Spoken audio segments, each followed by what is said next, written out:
विश्व के सभी मेरे साथियों को राजरत्न अम्बेडकर की ओर से जय भीम, नमो बुद्धाय। द अनटोल्ड अम्बेडकर के 5वें भाग में आप सभी लोगों का स्वागत है। इस भाग की शुरुआत करने से पहले आज बोधिसत्व विश्व रत्न महामानव बाबा साहब डॉक्टर भीमराव रामजी अम्बेडकर जी की 129वीं जन्म जयंती के अवसर पर मेरी ओर से, अम्बेडकर परिवार की ओर से आप सभी लोगों को ढेर सारी मंगल कामनाएं। ये 5वां भाग चौथे भाग का एक कंटिन्यू भाग है, इसलिए मैं चौथे भाग में क्या हुआ था ये एक क्विक रिकैप आपको बताना चाहता हूं। चौथे भाग में हमने देखा कि डॉक्टर बाबा साहब अम्बेडकर जी को राउंड टेबल कॉन्फ्रेंस के लिए न्योता आता है। पहले राउंड टेबल कॉन्फ्रेंस पे गांधी बहिष्कार डालते हैं और गांधी जी के वहां अनुपस्थिति होने की वजह से बाबा साहब अम्बेडकर भारत के अस्पृश्य लोगों की 9 करोड़ लोगों की हक और अधिकार की मांगे वहां पर रखते हैं। अंग्रेजों से वो सारे अधिकार प्राप्त करते हैं। गांधी को ये बात भारत में पता चलती है। दूसरे राउंड टेबल कॉन्फ्रेंस में गांधी वहां पहुंचते हैं और केवल बाबा साहब का विरोध करने का काम करते हैं। वहां पर वो एक छुपा षड्यंत्र करते हैं। वहां की मुस्लिम डेलीगेशन को बाबा साहब का विरोध करने के लिए तैयार करते हैं। मुस्लिम्स बाबा साहब का विरोध करने के बजाय बाबा साहब के पक्ष में खड़े होते हैं और परिणाम होता है बाबा साहब को कम्युनल अवार्ड दिया जाता है। यहां तक हमने कल के भाग में देखा। इसके आगे क्या हुआ? इसके आगे ये हुआ, ये आप सभी लोगों को पता है। गांधी जी ने धमकी दे दी, वहीं पर लंदन में धमकी दे दी कि भारत के अछूतों को अगर कोई अधिकार देते हो तो मैं अपनी जान जाने तक अनशन करूंगा, लेकिन इनको मिलने नहीं दूंगा। ये धमकी देने की वजह से जैसे ही गांधी जी भारत में आते हैं, भारत में आने के बाद उनको पूना के येरवड़ा जेल में डाल दिया जाता है। अब इसके बाद जो घटना हुई है वो ऑन रिकॉर्ड है, लेकिन फिर भी उसको आगे नहीं लाया जाता, इसका कभी प्रचार नहीं किया जाता। गांधी जी क्यों अछूतों के हक और अधिकार के खिलाफ थे, यह बात कभी बताई नहीं जाती। हालांकि यह बाबा साहब ने लिखा हुआ है, what Congress and Gandhi have done to the untouchables, इस किताब में, लेकिन फिर भी इसका कभी प्रचार नहीं किया जाता। गांधी जी को जब पूना के येरवड़ा जेल में डाला गया तो गांधी जी ने 3 खत अंग्रेजों को लिखे हैं। ये तीनों खत आपको उस बुक में मिलेंगे, आप कभी जाकर पढ़िए। गांधी जी पहले खत में लिखते हैं, अंग्रेजों को लिखते हैं कि मुझे कोई अनशन नहीं करना है, मुझे कोई भूख हड़ताल नहीं करनी है, लेकिन केवल बाबा साहब को दिया हुआ जो कम्युनल अवार्ड है वो वापस ले लो।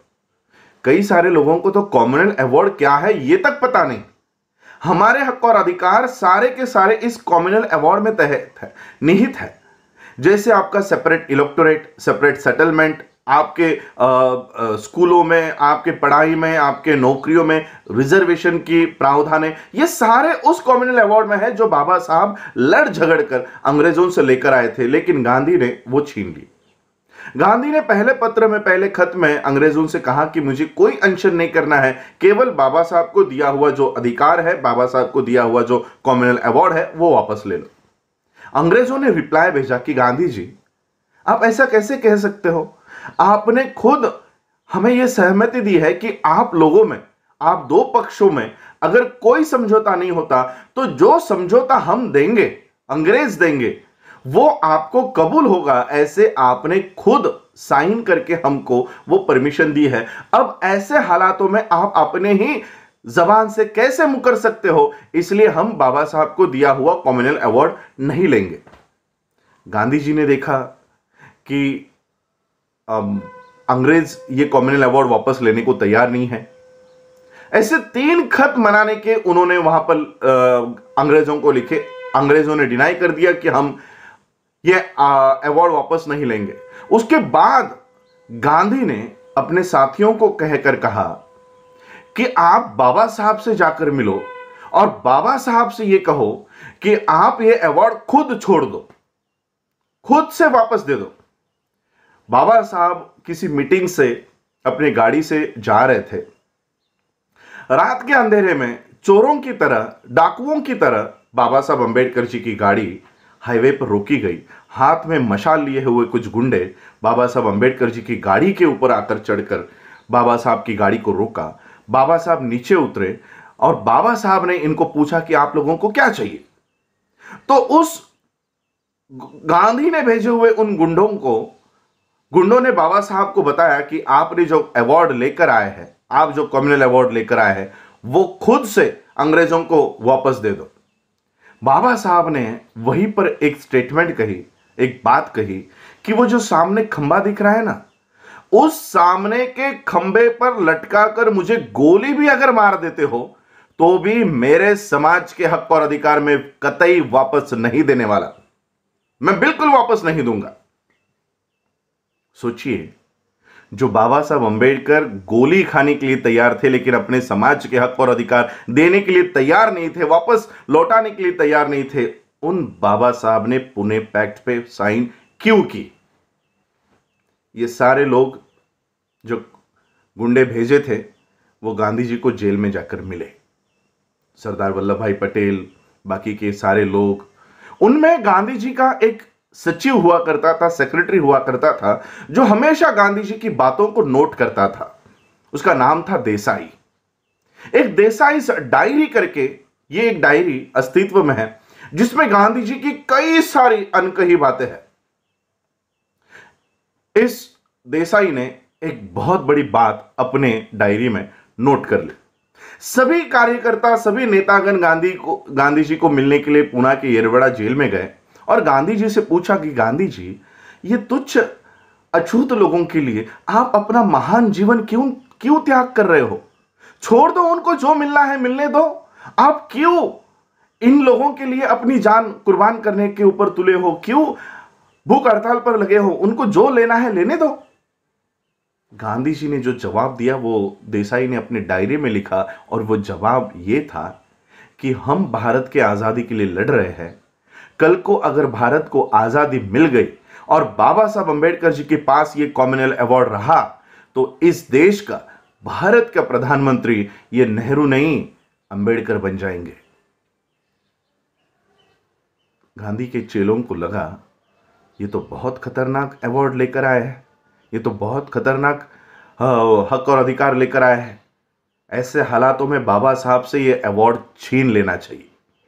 और फिर परिणाम यह हुआ कि हमारे समाज की औरतों पे बलात्कार करना शुरू कर दिया गया, उनके घरों को जलाना शुरू कर दिया गया, उनके ही खेतों में उनको जाने से मनाही कर दी गई। हर तरह के अन्याय और अत्याचार अछूतों के ऊपर इन लोगों ने शुरू कर दिए।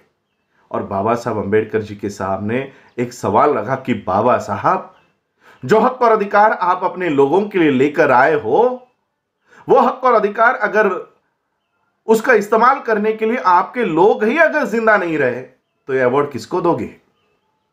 और परिणाम, बाबा साहब को पुणे पैक्ट पे साइन करनी पड़ी।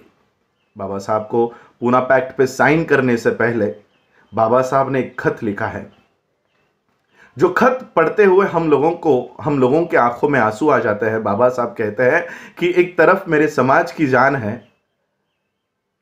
एक तरफ उन लोगों की, उन बेकसूर लोगों की जान दांव पर लगी है और एक तरफ गांधी की जान है। अब मैं एक इंसान की जान बचाऊं या मेरे समाज की जान बचाऊं?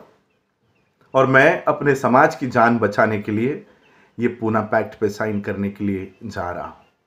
बाबा साहब ने बहुत मजबूरी में, बहुत ही दबाव में आकर ये पुणे पैक्ट पे साइन किया, और वो भी अपने लिए नहीं, मेरा समाज जिंदा रहना चाहिए, मेरा समाज सुरक्षित रहना चाहिए, इसलिए बाबा साहब ने ये साइन कर दी। वरना बाबा साहब ने उधर ही कह दिया था कि मुझे गोली भी मार देते हो तो भी मेरे समाज के हक और अधिकार मैं वापस नहीं दूंगा। लेकिन जैसे ही बाबा साहब को संविधान सभा पर जाने की संधि मिली, अपॉर्चुनिटी मिली, बाबा साहब ने जो सारे हक और अधिकार थे वो फिर से संविधान में हम लोगों को दे दिए। आज जो मेंबर ऑफ पार्लियामेंट आप देखते हो, 131 भारत में member of parliament schedule caste के आते हैं और समाज पे हो रहे अन्याय अत्याचार के लिए ये मुंह तक नहीं खोलते। वो इसलिए नहीं खोलते क्योंकि ये कॉमनवेल्थ अवार्ड से प्राप्त हुए, कॉमनवेल्थ अवार्ड से निकले हुए मेंबर ऑफ पार्लियामेंट नहीं, ये पुणे पैक्ट से निकले हुए गांधी के मेंबर ऑफ पार्लियामेंट्स है। इसलिए ये हमारी हक और अधिकार की बात संसद में नहीं करते। बाबा साहब ने what Congress and Gandhi have done to the untouchables में इन्हीं मेंबर ऑफ पार्लियामेंट्स को एजेंट करके उल्लेख किया हुआ है। एजेंट का हिंदी में अर्थ होता है दलाल। ऐसे लोगों को हम अपना नेता मानते हैं और इसलिए पूना पैक्ट के इस जहर को भी हम लोगों को खत्म करने का काम करना चाहिए। आज बाबा साहब के अनटोल्ड अंबेडकर इस सीरीज में ये बात मैंने आप लोगों के सामने रखी। आप लोगों ने मुझे सुना, उसके लिए आभार। जय भीम, जय भारत, नमो बुद्धाय।